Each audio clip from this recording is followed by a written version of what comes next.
So hello बच्चे, WhatsApp. I hope आप सब ठीक होंगे। आज हम लोग एनसीईआरटी लीनियर इक्वेशन स्टार्ट करने वाले हैं। जैसा कि हमने पिछले वीडियो में सारा इंट्रो कंप्लीट किया था। जो भी बच्चा अगर इंट्रो ढंग से पढ़ लेगा उस आई होप कि वो सारा एक्सरसाइज उड़ा सकता है अकेले, ठीक है। बट ज़्यादातर बच्चे फिर भी प्रॉब्लम सब में फंसते हैं। So this is my duty कि चलो ईच एंड एवरी क्वेश्चन में एक्सरसाइज के भी आपको दे दूँ। सो आइए स्टार्ट करते हैं हम लोग। पहला क्वेश्चन है आफ्ताब एंड उसके डॉटर के बारे में, कि आफ्ताब जो है 7 साल पहले 7 टाइम्स था अपने डॉटर का, और फिर 7 साल बाद है, I mean after 3 years from now he will be 3 times age of now. तो सबसे पहले प्रेजेंट एज की बात कर लो। देखो इसका एक टेक्निक बता देता हूँ, ज़िंदगी में कभी नहीं भूलोगे। प्रेजेंट एज ले लो, एक टेबल बना लो, कभी नहीं भूलोगे। एज वाले क्वेश्चन कोई भी आ जाए सब आप कर सकते हो।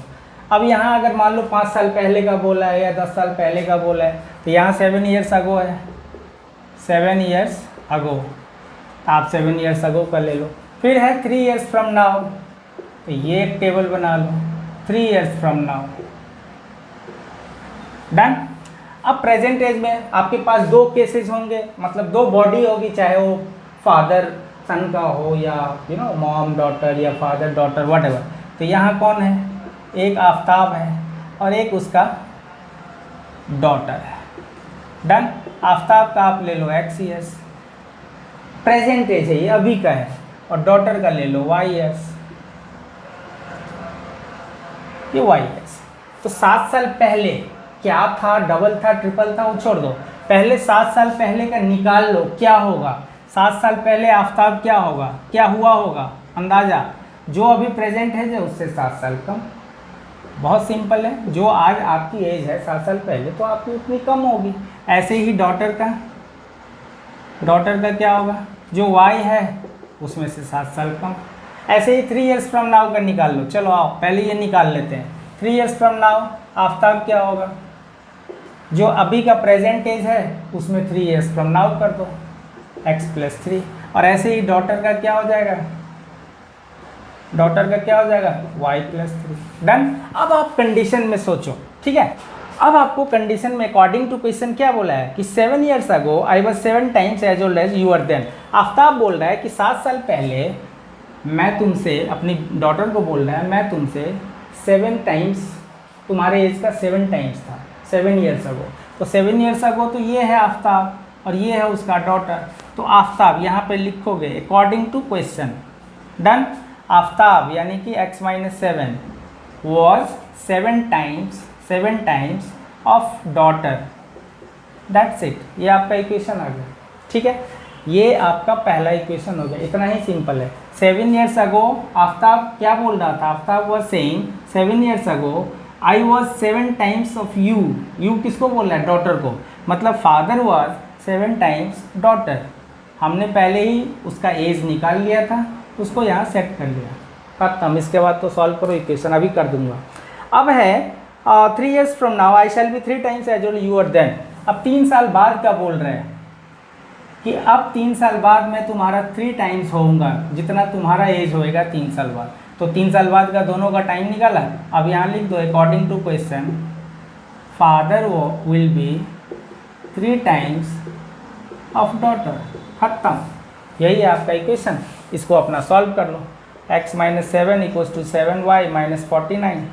This will be x - 7y, and ये उधर चला गया तो -42 हो गया। That's it. ये पहला, इसी को इधर ले आना, आंसर ऐसे ही आएगा सेम। और यहाँ पे x - 3y = ये 9 - 3 6।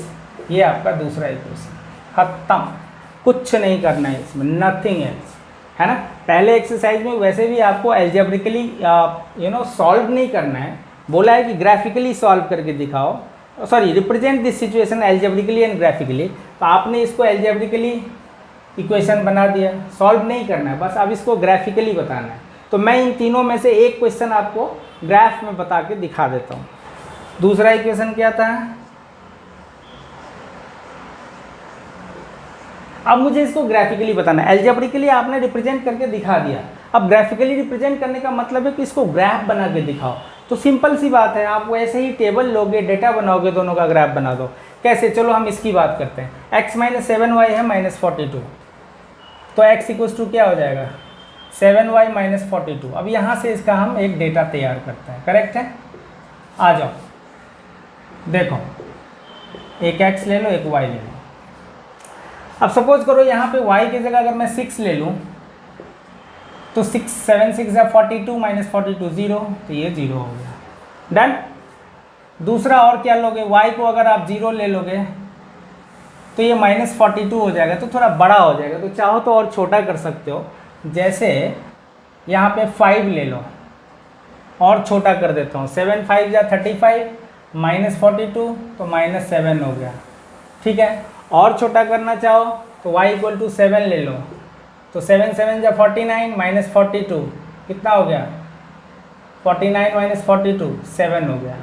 मतलब y भी 7 और x भी 7 आ गया यहाँ। 7 7 या 49 माइनस 42 7, यस। अब ये एक डेटा तैयार हो गया। चलो पहले इसकी ग्राफ की बात कर लेते हैं। ये हमारा है x एक्सिस, या यहाँ ले लो x axis and y axis. अब इसका ग्राफ देखो, x इक्वल्स टू 0 है, x 0 है तो y कितना है 6। देखो ये तो हमारा पॉइंट 0 का है, तो x 0 y 6, मतलब ये वाला पॉइंट आ गया। चलो एक पॉइंट आ गया।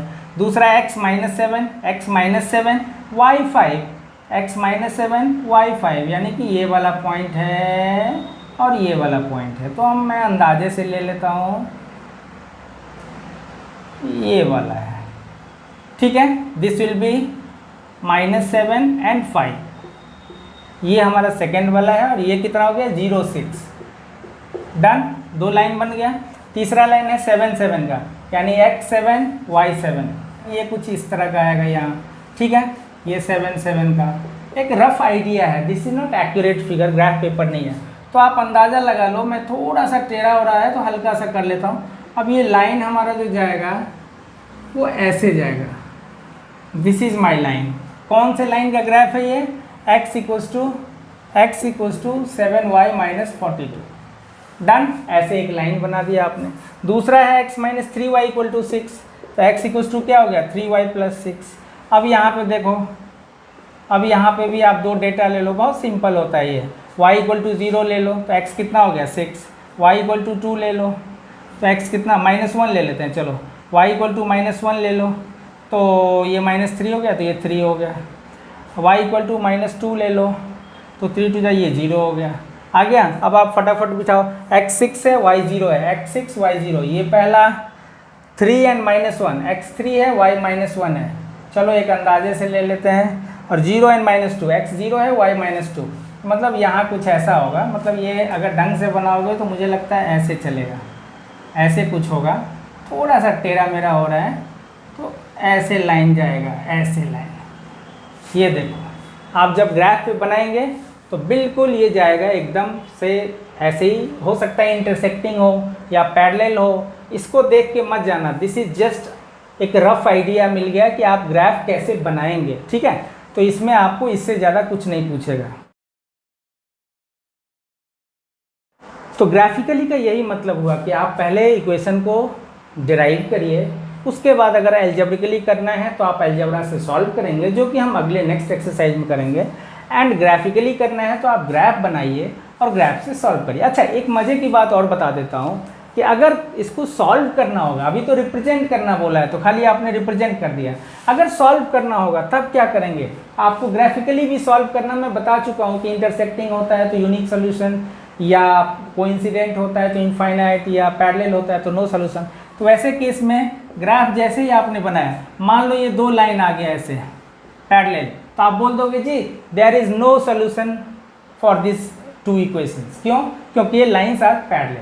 अच्छा, सिचुएशन अगर ऐसा आ गया, एक ही लाइन पे दूसरा लाइन इंटरसेक्ट कर रहा है, तो आप बोल दोगे जी इनफाइनाइट सोल्यूशन होगा, because both line are coincident, यानी कि एक के ऊपर दूसरा ओवरलैप कर रहा है। और तीसरा सिचुएशन क्या आएगा कि एक लाइन ऐसे है, एक लाइन ऐसे है, तो उसका जो ये पॉइंट है इंटरसेक्टिंग लाइन्स है, तो उसमें क्या आएगा यूनिक सोल्यूशन, यानी कि यहाँ पे सोल्यूशन आएगा, ये गारंटी है। तो जैसे ही आप 2 इक्वेशन को सॉल्व करते हो, वहाँ से अलजेब्रिकली सॉल्व करके x और y का वैल्यू निकालते हो ना, ऐसे ही यहाँ ग्राफ में जैसे ही ये दोनों इंटरसेक्ट करेंगे और ये पॉइंट होगा, इस पॉइंट का जो कोऑर्डिनेट आएगा वही 2 सोल्यूशन है मेरा, and that's why we call it unique solution. Unique मतलब एक सोल्यूशन, x का भी एक y का भी 1।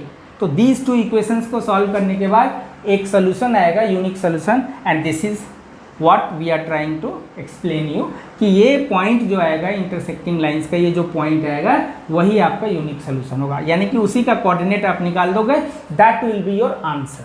ठीक है, तो जब भी ग्राफिकली सॉल्व करने के लिए आए तो घबराना नहीं है, चुपचाप ग्राफ बना देना है, डेटा बना देना है, देख लेना है, अगर वो यूनिक सोल्यूशन आएगा तभी सोल्यूशन निकलेगा उसका, नहीं तो आप लिख देना, एक्सप्लेन कर देना कि भैया यहाँ पे आपका इनफाइनाइट है, नहीं निकाल सकते, यहाँ पे सॉरी यहाँ पे इनफाइनाइट है, नहीं निकाल सकते, यहाँ पे नो है, नहीं निकाल सकते, दैट्स इट। ओके, अब हम लोग चलते हैं, आपको सारा बता दिया, अब मैं 2 और 3 को सिर्फ डिराइव करके बता देता हूँ, बाकी आगे चलते हैं दनादन। तो आई नो थोड़ा फैन का आवाज़ आ रहा होगा, but this is too hot, क्या करें।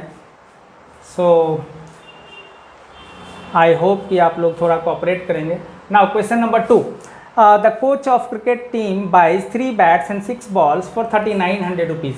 आप ले लो सीधा सीधा cost of 1 bat and cost of 1 ball, cost of 1 ball, यहाँ ले लो x रुपीज़, ये एक बैट का है, और ये y रुपीज़ एक बॉल का है।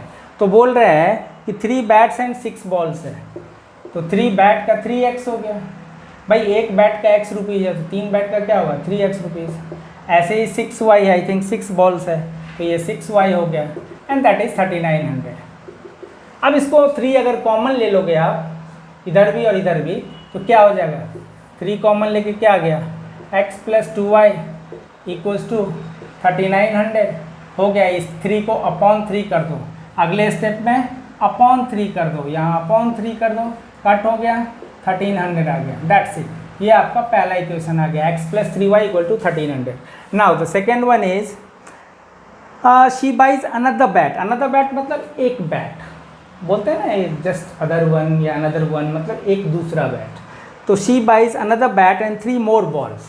अब फिर से एक ही बॉल खरीदा और 3 बॉल, सॉरी एक बैट खरीदा और 3 बॉल खरीदा, कितने में 1300 में हो गया। ये आपका सेकेंड इक्वेशन आ गया। हमने एल्जेब्रिकली बता दिया, अब इसको जिसको ग्राफिकली बताना है अपना डेटा बनाओ, वैसे ही रिप्रेजेंट करो ग्राफ को, खत्म। अब आते हैं क्वेश्चन नंबर 3 पे। The cost of 2 kg apples and 1 kg grapes. तो यहाँ भी वही है, कॉस्ट ऑफ 1 kg एप्पल ले लो, एप्पल ले लो x रुपीज़, डन, और 1 kg ग्रेप्स ले लो, इसका y रुपीज़ ले लो। अब ये क्या बोल रहा है क्वेश्चन में, क्वेश्चन में बोल रहा है कि 2 kg apple and 1 kg grapes 160 rupees. भाई 2 kg एप्पल का हो गया 2x, 1 kg ऑफ ग्रेप का हो गया 1y, and that equals to 160 rupees. ये आपका पहला इक्वेशन आ गया। And now the cost of 4 kg apple and 2 kg grapes. 4 kg apple का 4x हो गया, 2 kg ग्रेप्स का 2y हो गया, बड़ा सिंपल है ये सब। And that is total cost कितना 300 रुपीज़ हो गया आपका। अब इसके बाद अपना ग्राफ बनाओ, सॉल्व करना है, जो करना है करो, डन। तो ये पहला एक्सरसाइज हमारा हो गया खत्म, इतना ही था, इसी के लिए लोग परेशान रहते हैं। Now will start question number sorry exercise number 2।